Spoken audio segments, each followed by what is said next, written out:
Today we're going to talk about orders of operations with integers, just really adding, subtracting, multiplying, and dividing, and then some things that make math confusing we're going to address. So as a reminder, when you are adding, so when you have an addition sign between two numbers, if those numbers are if their signs are the same, you're going to add the numbers and you're going to keep the sign of them.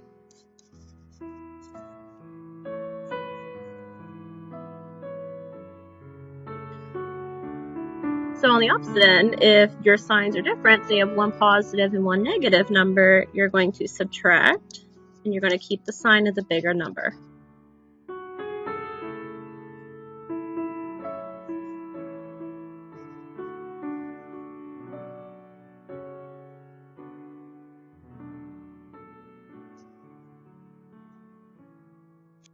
So take a look here, we have 8 and 14, they're both positive, so we're going to add them.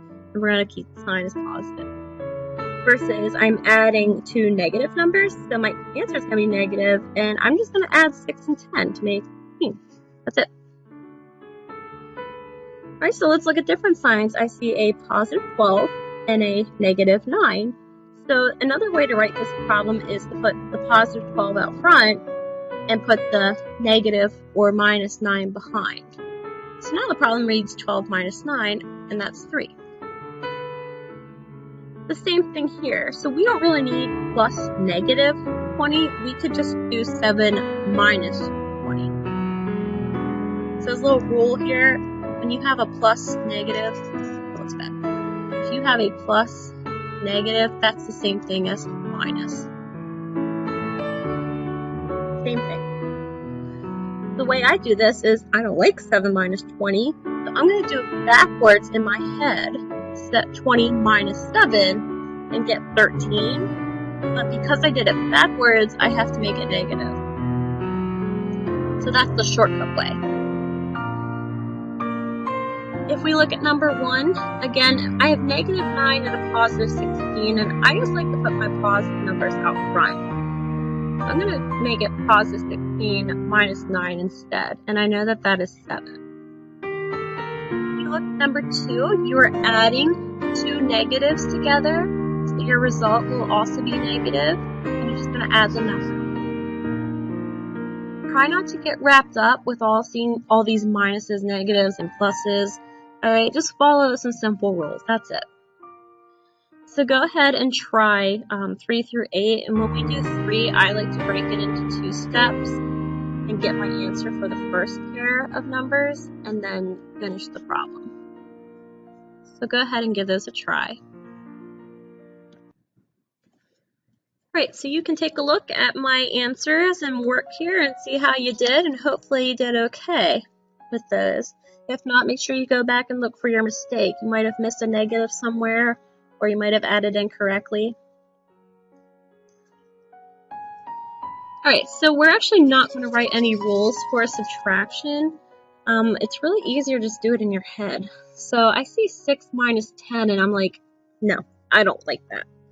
So I'm going to do it backwards and think, okay, 10 minus 6 is 4. And because I had to work backwards, it's negative.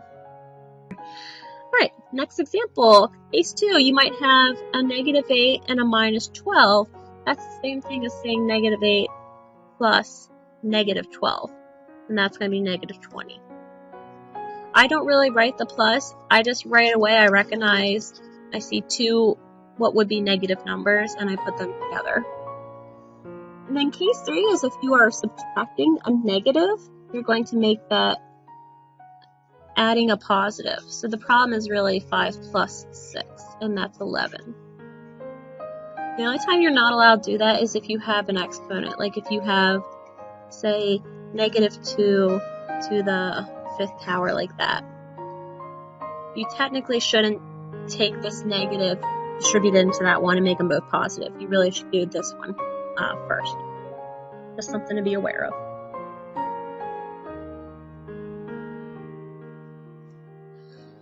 So I see 10 minus 20, I think backwards, and I get 10, but I work backwards, so it's negative.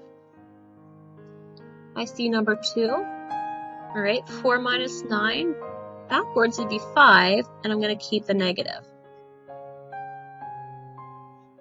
Now when I look at this problem, I see a -5 and a -8. So I'm literally just going to put them together to make 13. And they're both minuses or negatives, so I'll take that sign with me. And that's really it. So go ahead and try 3 through 6. Pause this video and then unpause when you're done. Alright, go ahead and check your answers with mine, and hopefully they worked out. You can see that I combined some negatives to make another negative, or we subtracted backwards to make negative, so different things like that. The good news is multiplying and dividing is a lot easier. So if you're multiplying two numbers and they have the same sign, you're going to get a positive outcome. Versus if you have one negative and one positive number, you're going to get a negative outcome. Other than that, there's nothing fancy to multiplication. So I see -6 times -4. Well, 6 times 4 is 24, and they're both negative, so my answer is positive. 20 divided by 4 is 5, and I only see one negative symbol, so it's going to be a negative answer. I'm not going to talk today, so I'm just going to fill them out, so feel free to check your answers with mine.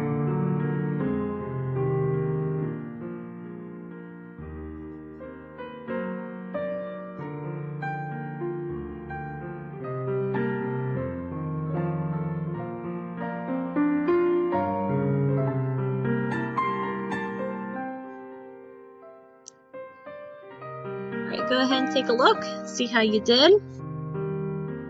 And that's all we really have to worry about for multiplication and division. Alright, so we're going to figure out why math gets so confusing sometimes, because there's a whole bunch of ways to read the same problem. So if I have 5 minus 9, that's the same thing as saying 5 plus -9. Most of us knew that. But you could switch the order in which you add. As long as the 9 stays negative, you're okay. It could be -9 plus 5. You could do -9 minus -5 if you wanted. You could put parentheses around the -9. You could do 5 minus parentheses 9. 5 plus parentheses -9.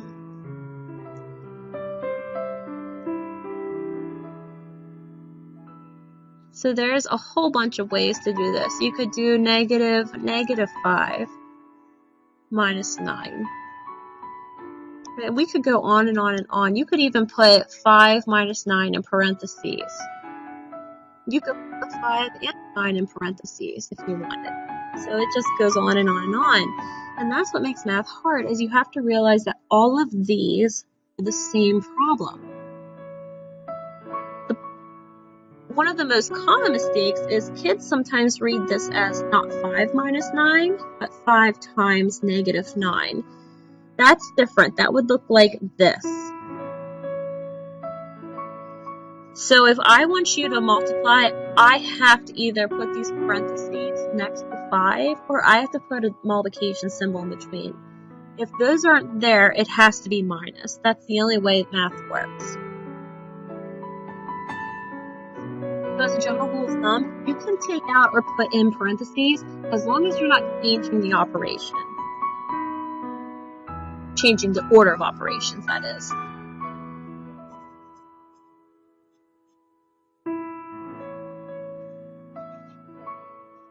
And you can see that's what I did above. I put the 9 in parentheses. I didn't change the order of the problem. I just put parentheses around 9. That is fine. Makes no difference. Next rule is that every number needs a separator. So a separator is either going to be an operator or a parenthesis.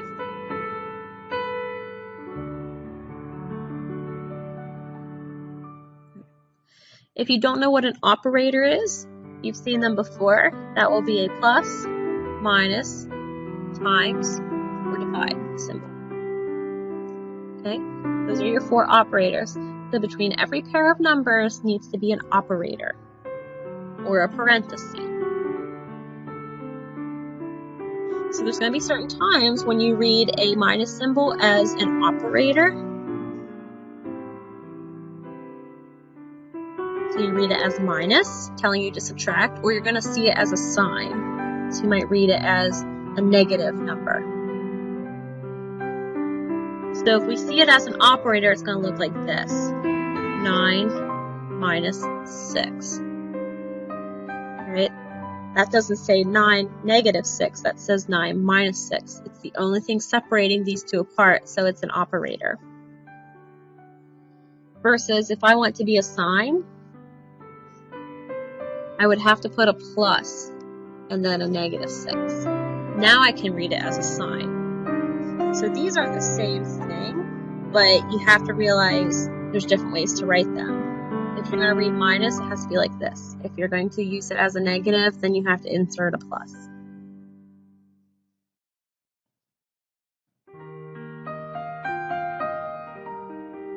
Alright, so to review absolute value, if you don't remember, it's the distance from a number to 0 on the number line.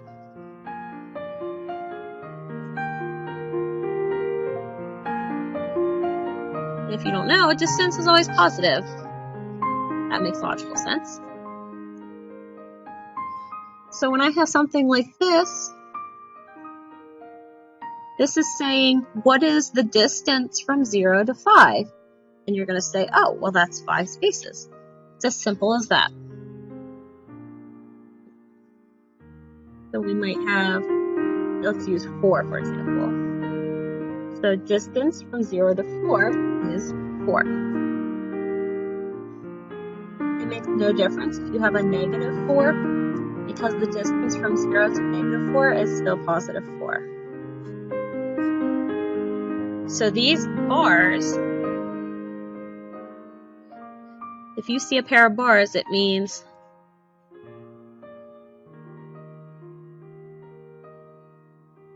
the distance too. That's all it is. So those bars simply mean distance too. There's 2 facts that I need you to remember about absolute value bars. The outcome is always positive.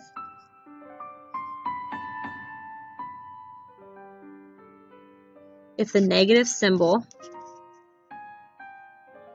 is in the bars.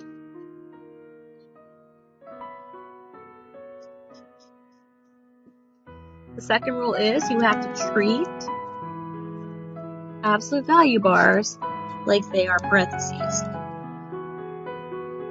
So they follow order of operations. The P means you have to simplify what's in these bars, just like you would parentheses. It's one of your first steps.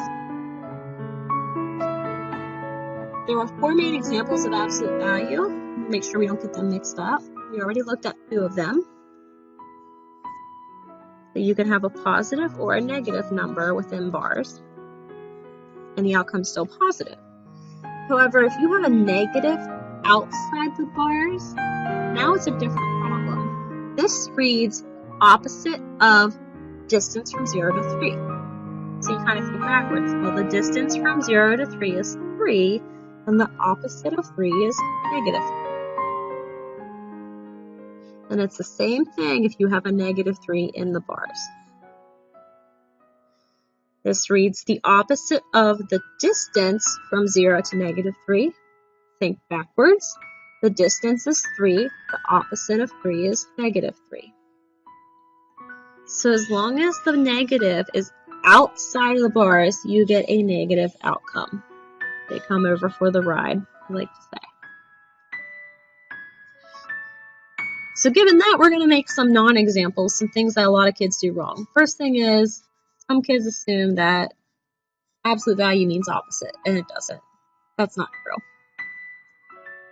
Most common mistake is I might have kids say 9 minus 3 is the same thing as 9 plus 3.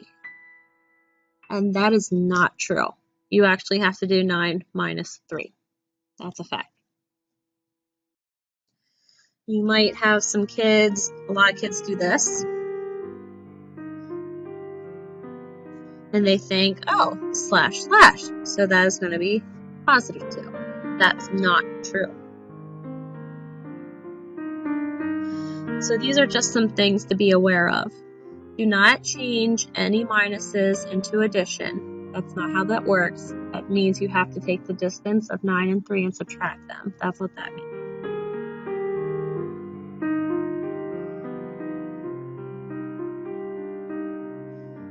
So we'll just go through some of these here. The distance 0 to -5 is 5. Distance 7 is 7. This negative is going to stay in the problem. The distance to 4 is 4. So my answer is -4. Alright, -5 plus 9. I'm not going to change it into +5. I must do -5 plus 9 first. That is the same thing as saying 9 minus 5. And that is simply going to be 4. So the absolute value of 4 is 4. 8 minus 12 is going to be -4. But the absolute value of that is +4.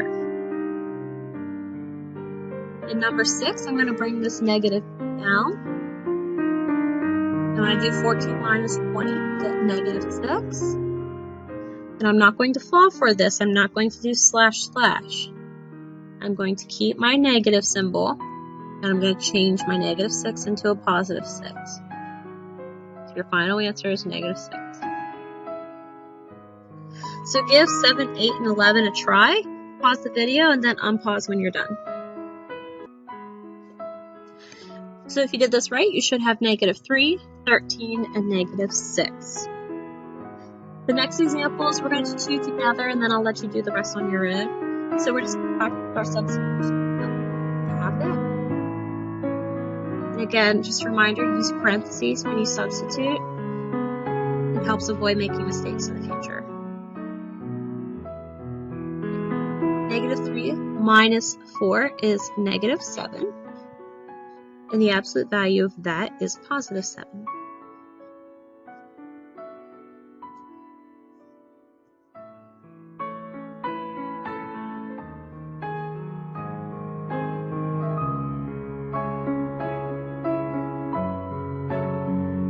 Times -6 is going to give us -12.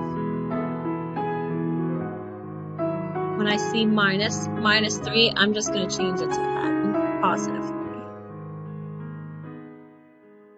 -12 plus 3 is going to be -9.